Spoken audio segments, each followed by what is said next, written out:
Alors, je vais vous parler maintenant de la mémorisation, on en a déjà beaucoup parlé.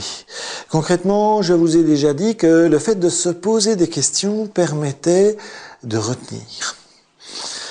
Je vous ai déjà dit aussi que la mémoire à court terme retient 7 éléments, pas beaucoup plus.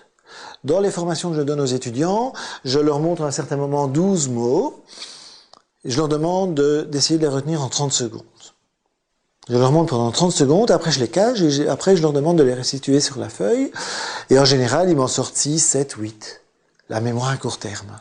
Certains m'en ressortent 9, 10, certains 11, un ou l'autre, sur des milliers de fois où je l'ai fait, 12. Mais ceux-là utilisent des stratégies. Par exemple, certains me disent, il y a des mots qui vont ensemble.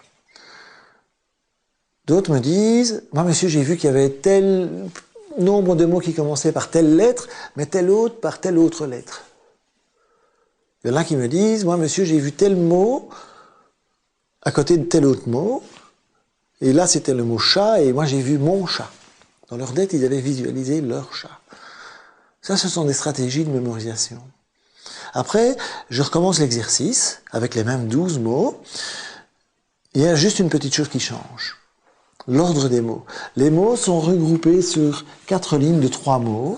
Ils sont regroupés par thème logique. Par exemple, il y a des fruits et des légumes, il y a du matériel scolaire, il y a du matériel de cuisine. Et là, je leur montre 30 secondes, puis je leur demande de restituer les mots sur la feuille, et là, ils ont quasiment tous les 12 mots. Et je leur demande quel est le message que j'essaie de vous faire passer, et ils me répondent, c'est les mêmes mots, c'était plus facile. Mais non, ce n'est pas ça le message principal. Le message principal, c'est que la mémoire adore tout ce qui est classé logiquement, trié logiquement, rangé, ordonné logiquement. En un autre mot, tout ce qui est structuré. Et donc moi j'insiste beaucoup pour que, au niveau de vos notes, vous ayez des notes structurées dès le départ, ce sera plus facile à retenir. Si le prof vous donne une structure, vous aurez plus facile à retenir, mais surtout, il voudra la retrouver sur votre feuille à l'examen. Alors je parle des notes, mais je parle aussi des résumés. Il faut que le résumé soit agréable à l'œil, que vous ayez envie de travailler la feuille, que la matière du résumé vous saute aux yeux. La mise en page est donc primordiale dans tous les cas. Voilà pour la mémoire. Je vous ai dit aussi qu'on avait tous une mémoire visuelle, une mémoire auditive, une mémoire kinesthésique.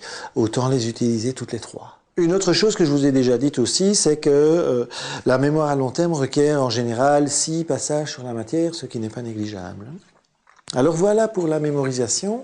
On pourrait dire encore beaucoup de choses, mais c'était le principal. Dans la prochaine vidéo, je vais vous parler du contrôle de soi aux examens, qui est un sujet fort important. J'ai beaucoup d'étudiants qui, en général, paniquent aux examens.